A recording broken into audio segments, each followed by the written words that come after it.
Our next speakers is Erik Nyvoll and Maria Rygge. They founded a company called Elevate in February 2013 after working with personal development and business development events in the Nordics since 2010. In 2014, they employed 10 people. They had a revenue of 13 million Norwegian kroner.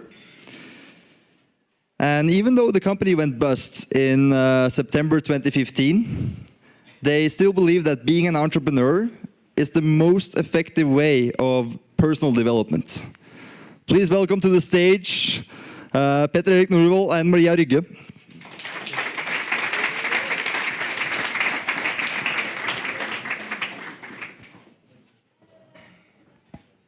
Thank you, Magnus. It has been really inspiring to hear the other people that has been on stage before, and I agree with you very much that it's in Norway we don't have the culture to speak about all the fuck-ups.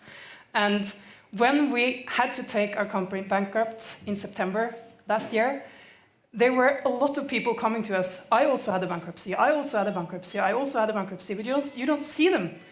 Because we don't speak about it. So that's why we are here, and that's why we want to share our story. So as Magnus told you, we started in February 2013. What we did was getting international speakers in the field of personal development and business development to Norway or to the Nordics, and arrange courses and seminars and sold tickets. That's what we did. And in the beginning, it went very well because we had a product that people wanted. We had a lot of success stories from our customers, how changed their lives that have been to our events. And we got very excited to share and to do more and to do more. So in 2014, we hired a lot of people, and at the most, we were 10 people working for the company.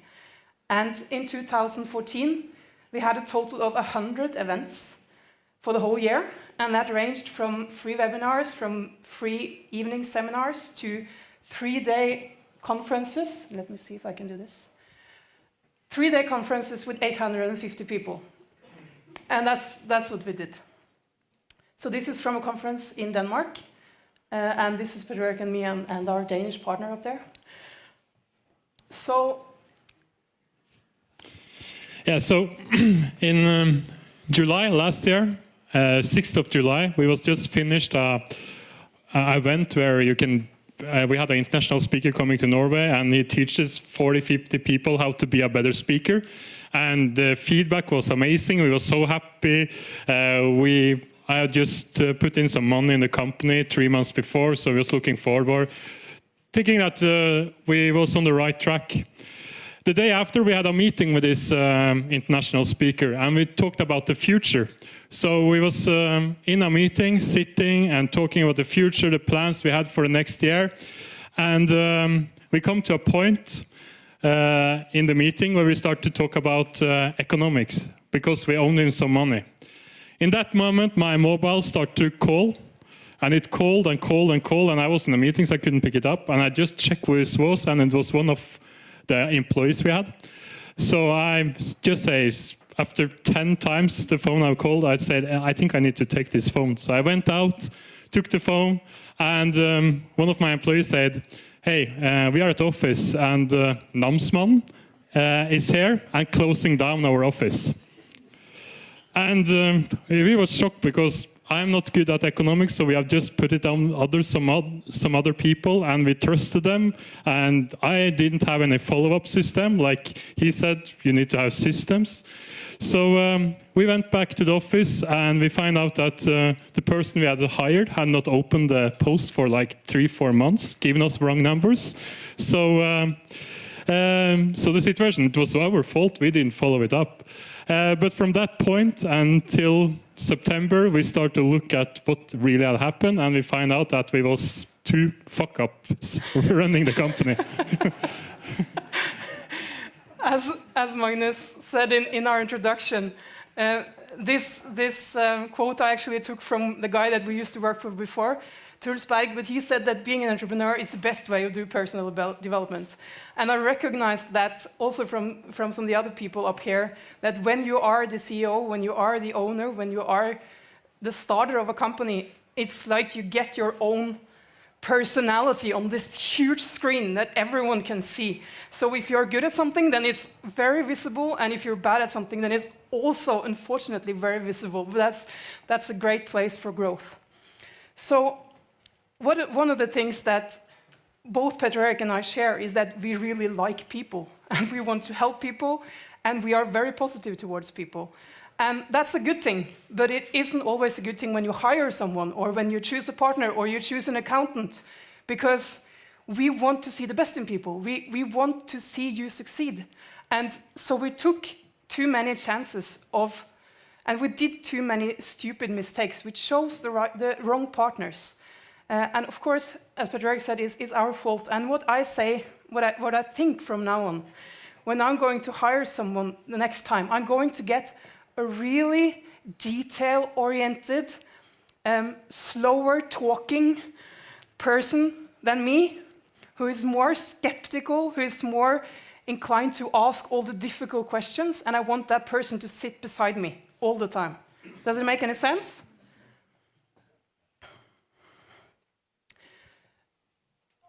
I'm starting. Apparently, this Google presentation thing is not my strongest side.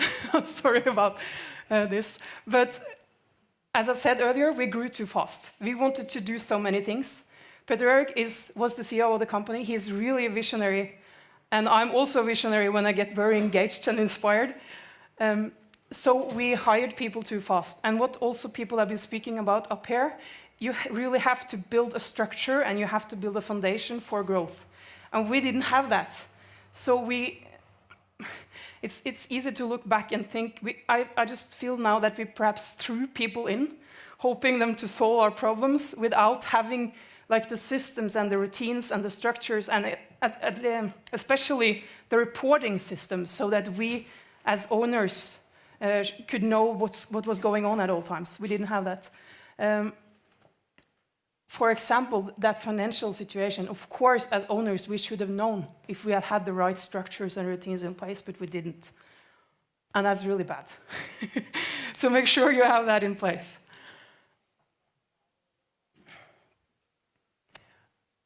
You want to say something about this? Yeah. When we started the company, we had it was two things I said.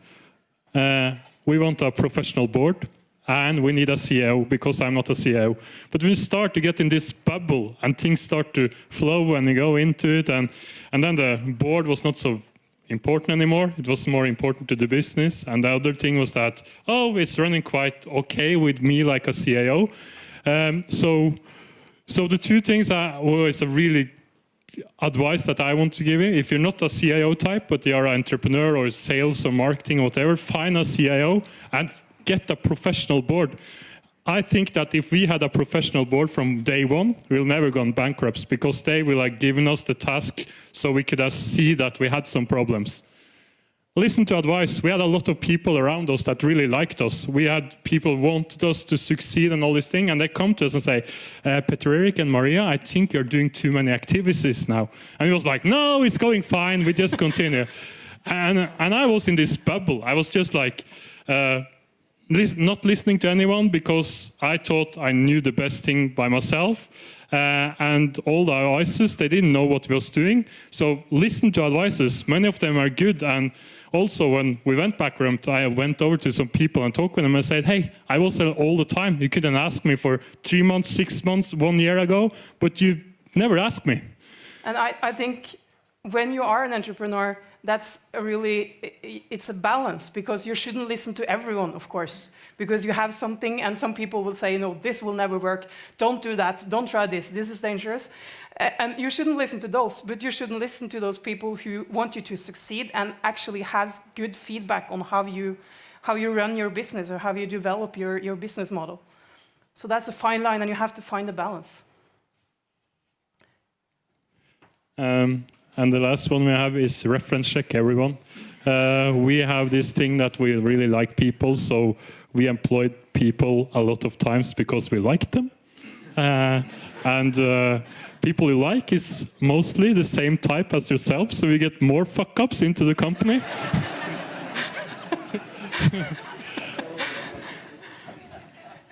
Yes. So I think that's our, yeah, this is my last slide, actually. I know that many of you, that all of you probably know this, and that's why you started also this FuckUp nights. It's very easy when you're not an entrepreneur, when you're not tried, when you want to succeed, to think that it's just this road, and suddenly you're there.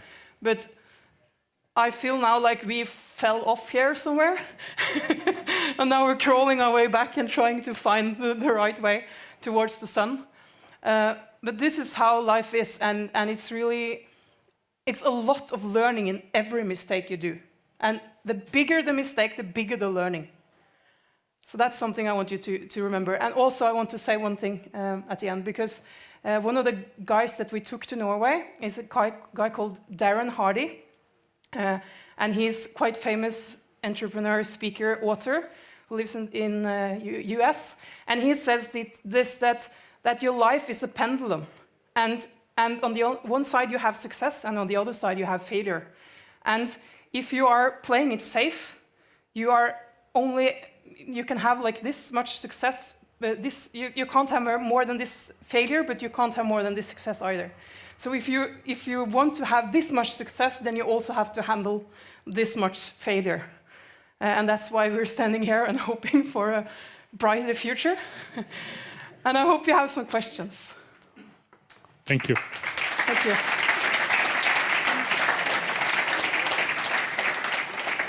There's a question here. Hi, my name is Andrew. It's first of all, it's very brave of you to stand on stage and just say that you failed. And it's very un-Norwegian. I live in New York and go back and forth. My question is, what made you stand up again, not giving up, in a country where that if you go bankrupt, etc., you sort of have the plague? You want to answer? What I can say is that for me, after bankruptcy, I was sitting down and thinking, okay, now I need to go for a new job, find a new thing. I try this now, it doesn't work for me. But I have an inner drive, something inside me that say that I really want to do this. I really want to do entrepreneur. It's nothing more I want to do, so I need to take with me what I learned from this, what I talked about now, and just continue. And also what I find out that many people say it's dangerous to go bankruptcy in Norway. But there is a lot of support. All the clients we have, they're still around us. And it's just to be open and honest about it, and don't go and hide by something. I've been there all the time and try to fix up in things. So it's just an inner drive, something I want to do, and nothing else I want to do. I don't know if that helps you, but... Thank you.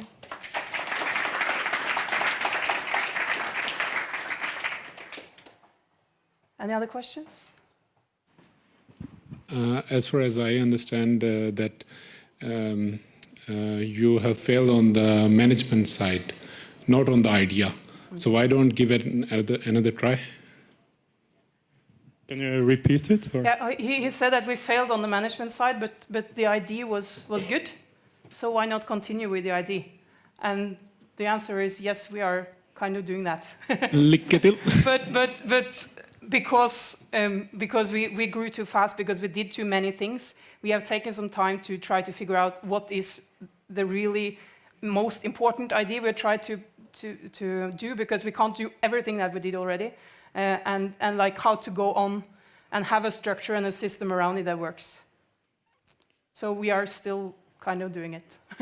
And sometimes it's good to be small also, not be so many people, and start from there and make money, and don't like we did last time. We had 10 people and grew really fast. So now we're trying to do things really slowly and use time on it. Yes? Thank you. Thank you for giving us the opportunity. If you have any questions, send us an email or speak to us afterwards. Tack.